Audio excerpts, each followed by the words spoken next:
Bonjour à tous, dans cette vidéo nous allons apprendre comment déterminer le déphasage d'un filtre à partir de la fonction de transfert. Il s'agit d'un complément en BCP-ST2 et n'est pas une capacité exigible au programme. Alors, petit rappel sur les filtres. En fait, les filtres, qu'est-ce que c'est? On va exciter un circuit, par exemple le montage RC, avec une tension d'entrée E de T.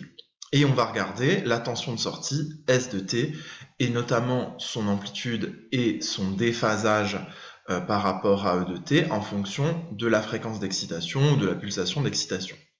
La fonction de transfert est définie comme le rapport des signaux complexes S bar sur E bar, et on peut montrer que c'est donc le rapport des amplitudes des deux signaux, exponentielle J, phi S sur E, où phi S sur E est le déphasage du signal S par rapport au signal E. On s'aperçoit donc que le déphasage du signal S par rapport au signal E s'identifie à l'argument de H bar, qui est ce nombre complexe que l'on peut déterminer pour chaque filtre. Alors pour déterminer le déphasage à partir de la fonction de transfert, il faut avoir certains prérequis de mathématiques. Un premier prérequis, c'est si on considère deux nombres complexes Z1 et Z2, la fonction argument possède les mêmes propriétés que la fonction logarithme népérien, c'est-à-dire que si on prend l'argument de Z1 sur Z2, alors on obtient l'argument de Z1 moins l'argument de Z2.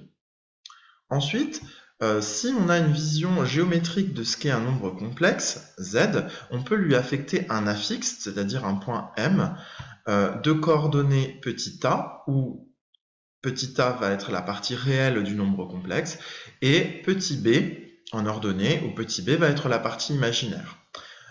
On s'aperçoit que θ, l'argument du point M d'affixe Z, eh bien on peut le déterminer à l'aide d'une fonction tangente. En effet, tangente de θ, c'est le côté opposé, donc ça va être la quantité petit b, sur le côté adjacent, donc la quantité petit a. Si bien que si on le veut, l'argument θ, eh bien on passe à la fonction réciproque, donc l'arctangente. Donc θ, ce sera l'arctangente de b, la partie imaginaire du nombre complexe, sur a, la partie réelle du nombre complexe. La fonction arctangente a cette allure, c'est-à-dire que pour des valeurs de x tendant vers moins l'infini, la fonction arctangente tend vers moins pi sur 2, arctangente de 0 vaut 0, et arctangente de plus l'infini vaut pi sur 2. Alors, on va essayer d'appliquer ça pour le dipôle RC. On peut montrer que la fonction de transfert de ce type de filtre est 1 sur 1 plus j oméga sur oméga 0. Oméga 0 est 1 sur RC. Donc je n'y reviens pas, on peut le chercher en termes d'exercice de cours en faisant par exemple, en stoppant la vidéo. Pour trouver le déphasage de S par rapport à E, on va donc prendre l'argument de H bar. Donc si on prend l'argument de H bar, cela veut dire qu'on prend l'argument de 1 moins l'argument de 1 plus J oméga sur oméga 0. L'argument de 1 vaut 0, et l'argument de ce nombre complexe vaut arctangente de partie imaginaire sur partie réelle. Finalement, le déphasage de S par rapport à E est égal à moins arctangente de oméga sur oméga 0, la pulsation de coupure. Graphiquement, on va obtenir quelque chose comme ceci. En effet, arctangente de 0, ben ça fait 0. Et ensuite, quand oméga tend vers plus l'infini, arctangente de plus l'infini vaut pi sur 2. Mais comme on a le moins devant, eh bien on a une fonction qui présente une asymptote horizontale en moins pi sur 2. On peut montrer que quand oméga vaut oméga 0, eh bien arctangente de 1 vaut pi sur 4. Donc ici, on aura un déphasage qui vaut moins pi sur 4. Finalement, on voit que le déphasage entre le signal S et le signal E est toujours négatif. On dira que S de t est en retard de phase sur E de t, quelle que soit la fréquence. On va essayer de faire la même étude pour le dipôle RL. On peut montrer que sa fonction de transfert peut se mettre sous cette forme, où oméga 0 est la pulsation de coupure en R sur L. Donc pareil, si on veut le déphasage entre le signal S et le signal E, on va prendre l'argument de H bar. L'argument de H bar, ça va être l'argument de 1 moins l'argument de 1 moins J oméga 0 sur oméga. Argument de 1, ça fait 0.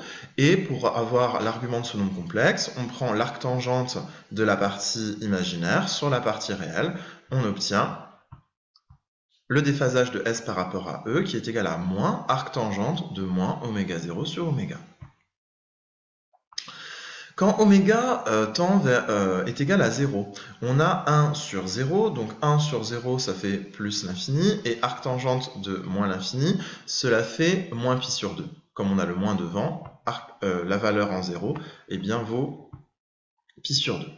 Par contre, quand oméga tend vers plus l'infini, 1 sur plus l'infini ça fait 0, arctangente de 0, ça fait 0, même avec le moins. Donc on a une fonction qui tend vers 0 finalement quand oméga tend vers plus l'infini. On peut montrer de même que quand oméga vaut oméga 0, eh bien le déphasage vaut pi sur 4. En effet, quand oméga vaut oméga 0, on a arctangente de moins 1. Arctangente de moins 1, ça fait moins pi sur 4. Avec le moins, on a pi sur 4.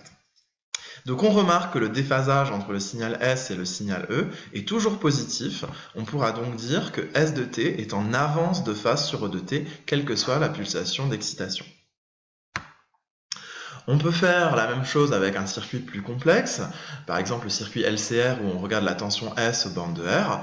On peut montrer que dans ce cas, la fonction de transfert se met sous cette forme, où oméga 0 c'est racine de 1 sur LC, et Q, le facteur de qualité, c'est 1 sur R racine de L sur C.